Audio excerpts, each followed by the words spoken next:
everyone! Welcome sa channel namin, Kitchen Pinoy. So guys, November 2 na 2023. Ito yung unang freezing condition dito sa lugar namin ngayon dito sa Amerika. So tingnan nyo guys, ayan. Ito yung windshield ng sasakyan, ayan na nabalutan na ng ice. Ayan pati sa hood niya. At saka sa ito yung mga damo natin naging ice na yun sa mga ayan tingnan nyo, grabe lamig. 29 ngayon, 29 degrees, nag 28 kaninang mga madaling araw wala na itong nalanta na. Kagaganda lang kahapon nito itong bataw o parda, bataw sa Tagalog. Ito naging ice na yung mga sili natin. So mamaya magaganda na naman ang weather natin dito. At ngayon lang naman pero ito yung persimmon, tinakpan ko yung persimmon ewan ko kung nakasurvive sila. Ito yung wala na tong sayote na frozen na siya. Sayang na frozen na sila. Ewan ko kung makasurvive pa sila, sayang dahil ngayon lang naman ganyan yung weather. Usually late na ng mga middle ng November pa nag pre-freezing condition na ganyan So ngayon medyo napaaga na ganyan. Pero next day, kahapon, hindi pa masyadong malamig pero bukas gaganda na naman yung weather. Na naman siya, iinit na naman, magkakaroon na naman ng mga 55s ganon. Yung 55 okay, magandang weather na yon. Ito yung ibang klaseng persimmon namin yung Saijo. Yan, ito yung gusto nito, yung nag-pre-freezing condition naman yan. Yan ang hinihintay niyan para mahinog na siya. So palagay ko hindi pa yan, siguro mga ilang araw na lang yan mahihinog na. Kasi ngayon lang naman nag-freezing condition Ito yung na sila. Grabe nangyari.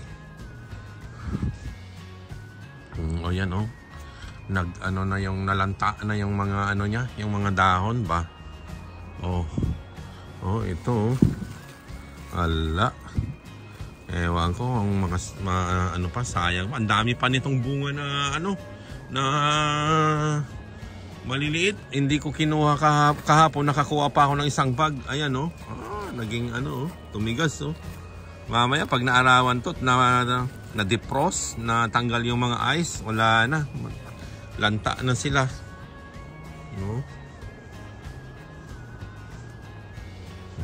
grabe lamig. Umpisa pa lang yan dito. Baka December magi-snow na dito. Nagi-snow dito kasi sa amin. Pero hindi naman masyadong grabe ang snow dito, na hindi tulad nung una namin dito sa lugar namin dito. Grabe ang snow. Pero nag-iba na rin yung nag-iba yung panahon.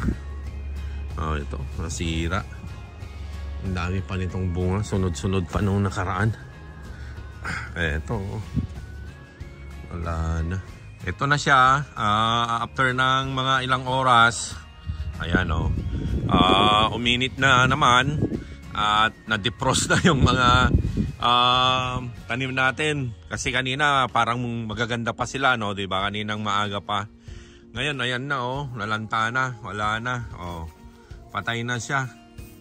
Ayan sayang ang dami pa pala niyang mga bunga na hindi ko na nakuha kahapon Ito yellow pa lang ayan may yellow pa. Ayan sayang, ang dami pa niyang bunga, wala na, namatay na. Ayan, sayang talaga. Sa kapanghinayang Ito pwede pa tong mga ano, kunin mga yan eh. Itong mga maliliit na to. Ito oh. Ay nako. Na ano. Ito ang hirap kasi dito pag may ano, winter, pag nakatira ka sa mga ano, nagtanim ka ng mga ganyan. Pagdating na ng mga panahon na ganito, na ala na, namamatay na sila, nalanta na kaagad-agad. Kahapon kagaganda lang yan.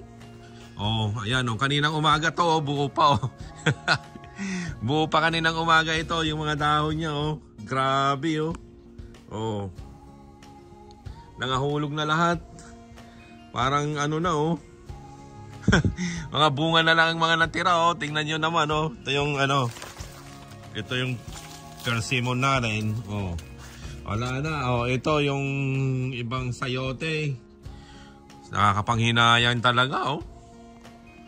Oh. Ito oh. May part naman siya na hindi na ano. Nahulog na. Actually pwede pa naman to. Ewan ko, marami naman kaming sayote pa doon. Yung mga iba naman na binibigyan namin, ayaw na nila. Na ano. Ang dami pa oh. Ayan oh, mga bunga niya. Dito, sunod-sunod pa yung mga marami pang ano, kung sa Pilipinas sana ito, ang dami yung may bubunga talaga.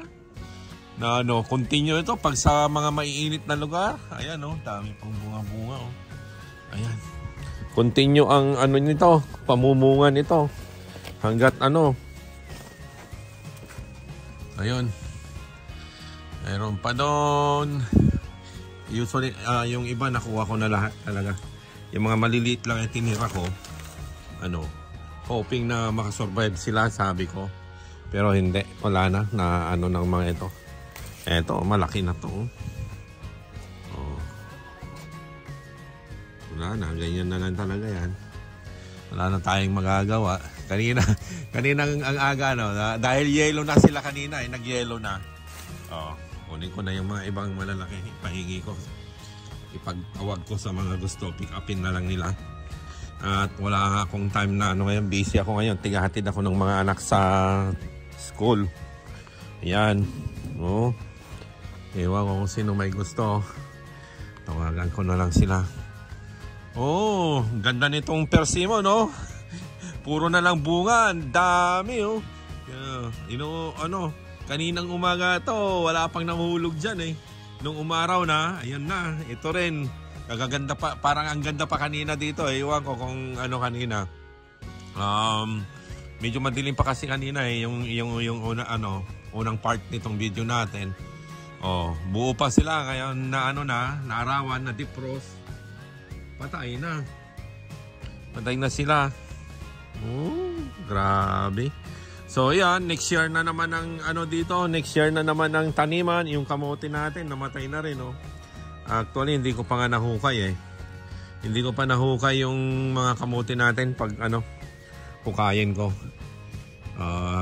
Sandali lang naman yung kaninang malamig na ano yun, bali 3 oras lang naman. So yung mga kamote hindi pa nasira. Oh. Ewan ko itong persimmon ko dito na eto, tinagpan ko eh. Oh. Yung mga bunga niya. Ayan oh. Okay. Nakaligtas sila. Oh. Usually ito pag na grabe yung yan, parang yung kanina sana kung walang takip ito, to, malambot na to. Oh. Ayan oh. Tanggalin ko na yung nito. Camouflage niya. Nakatulong naman ng konti para hindi sila ma-frozen. Mamaya tanggalin ko. Oh, ayan. Ay nako. Grabe. Wala na tayong magagawa talaga. Oo. Eto. Ito. Pwede pa to. Pwede pa itong mga maliliit na to. Na nga lang, pero okay pa lang yan. So, yun lang guys. Share ko lang yung na-frozen nating sayote at mga gulay. Yan.